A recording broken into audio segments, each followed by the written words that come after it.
हे योगेश्वर, आपने मेरे कई प्रश्नों के उत्तर दिए। एक प्रश्न और पूछना चाहता हूं।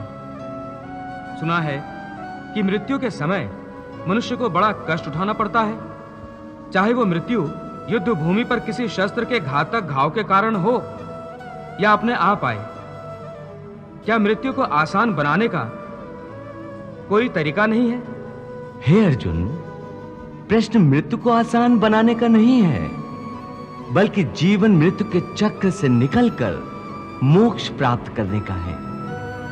यदि मनुष्य मृत्यु के समय यह विधि अपनाए जो मैं तुम्हें बता रहा हूं, तो उसे तुरंत मोक्ष प्राप्त होगा और वो सीधा मेरे धाम को पहुंचेगा। वो गोपनीय विधि क्या है माधव? प्राण त्यागते समय अपनी सभी इंद्रियों के द्वार को रोककर तथा मन को हृदय में स्थिर करके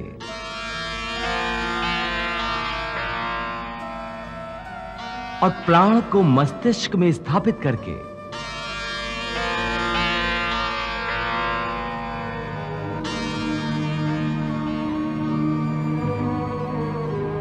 परमात्मा का स्मरण करते हुए ओम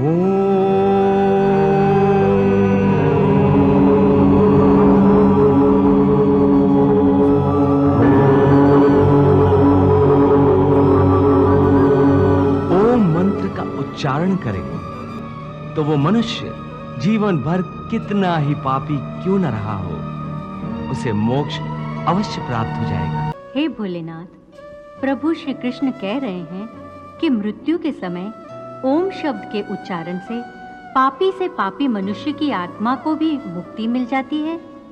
देवी, ओम केवल एक शब्द नहीं है, समस्त मंत्रों का शिरोमणि मंत्र है ओम।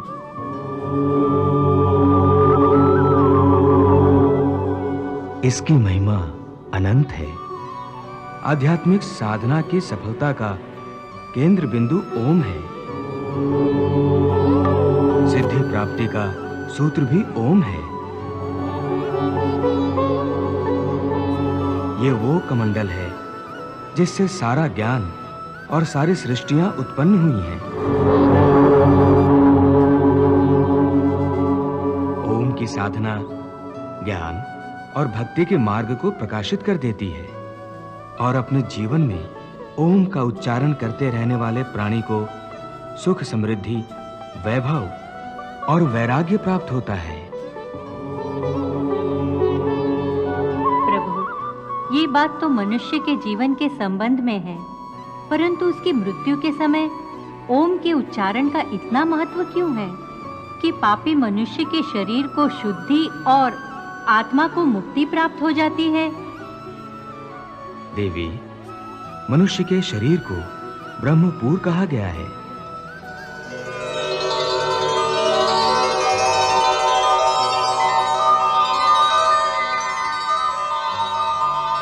और मानव देह के भीतर हृदय कमल में आत्मा की दिव्य ज्योति प्रकाशित रहती है।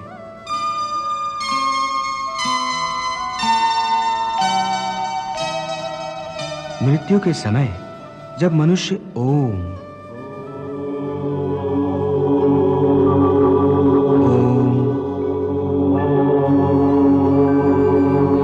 का मंद मंद उच्चारण एक लय के साथ करता है, तो आत्मा और परमात्मा दोनों ही महासुख और महा आनंद के साथ नाच उठते हैं और दोनों एक दूसरे से मिलन के लिए ऐसे व्याकुल हो जाते हैं जैसे युगों युगों से बिछड़े हुए दो प्रेमी सारी सीमाएं तोड़कर एक दूसरे में समा जाने को एक दूसरे की ओर बढ़ते हैं। वाह प्रभु वाह, आपने परमात्मा से आत्मा के मिलन की इतनी सुंदर, इतनी मोहक व्याख्या की है।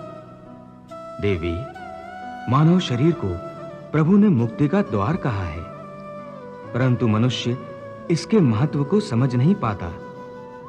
इसी महत्व के कारण मानव शरीर की रचना भी विशेष रूप से की गई है। मनुष्य का देह एक छोटा सा ब्रह्मांड है जिसमें समस्त लोकों का निवास है।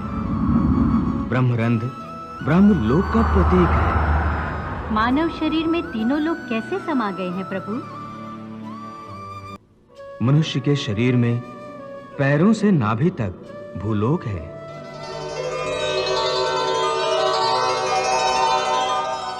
नाभि से कंठ तक अंतरिक्ष तथा कंठ से कपाल तक स्वर्गलोक है और कपाल में महा, जनः, तपः और सत्यलोक है। योगी जन मानव शरीर की इस बनावट को भली भांति समझते हैं, इसलिए वो देह त्यागने के समय प्राण को पहले ऊपर की ओर उठाकर कंठ में अर्थात अंतरिक्ष में ले आते हैं। कंठ के विशुद्ध चक्र से आज्ञा चक्र में ले जाते हैं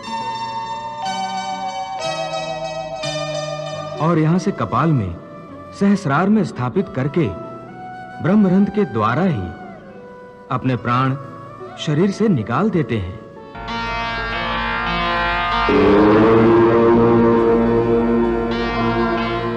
साधारण मनुष्य को इस विधि का ज्ञान नहीं होता, इसलिए उनके प्राण प्रायः दूसरे द्वारों से निकलते हैं।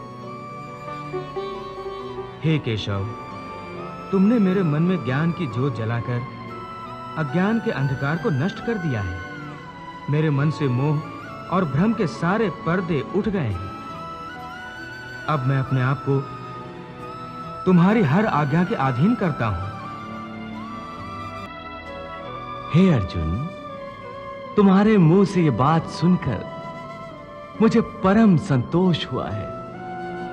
मैं प्रसन्न हूं अर्जुन, बहुत प्रसन्न हूं। फिर यदि तुम्हारे मन में अब भी कोई शंका, कोई आशंका या कोई प्रश्न हो तो? नहीं माधव, अब इस मन में कोई शंका, कोई आशंका, कोई संशय नहीं। मन में अब केवल विश्वास और श्रद्धा है। केशव, अब मुझे कुछ और नहीं पूछना, कुछ नहीं जानना। हां, मुझे अपना शिष्य समझकर तुम्हें यदि कोई अंतिम उपदेश देना हो तो उस प्रसाद को पाने के लिए मैंने अपने मन की झोली फैला रखी है। मुझे जिसके योग्य समझो वही अंतिम उपदेश प्रदान करो। सचमुच मेरा अंतिम उपदेश सुनना चाहते हो? हां केशव, अब तक जितना मैंने पूछा उतना ही तुम्हें बताया है। अब मैं चाहता हूं कि मेरे प्रश्नों की सीमाओं से भी परे जो और है वो अपनी इच्छा से तुम मुझे बताओ। यदि वो जानना चाहते हो अर्जुन जो तुम्हारी बुद्धि और तर्क से परे है तो सुनो। मेरा अंतिम उपदेश बस इतना ही है कि अब तक जो मैंने तुम्हें ज्ञान, कर्म अथवा योग आदि की शिक्षा दी है वो सब भूल जाओ। सब पूजा की विधियों को, सब योग साधनों को